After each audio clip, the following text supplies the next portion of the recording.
जागतिक रक्तदान दिनानिमित्त उमेद ग्रुप फाउंडेशनकडून घेण्यात आलेल्या रक्तदान शिबिरात 250 जणांनी केलं रक्तदान। रक्तदान हे जीवनदान, रक्तदान हे सर्वश्रेष्ठ दान असं समजलं जातं।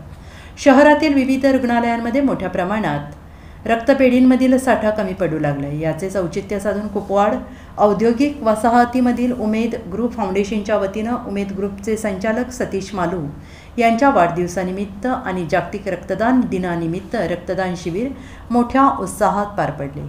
सदर शिबिरात 250 रक्तदात्यांनी रक्तदान केले।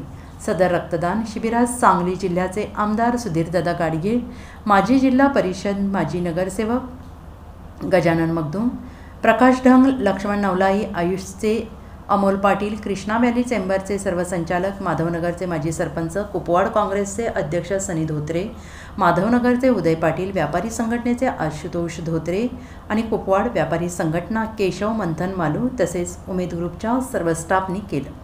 Bureau report SBN Marathi, Sangli.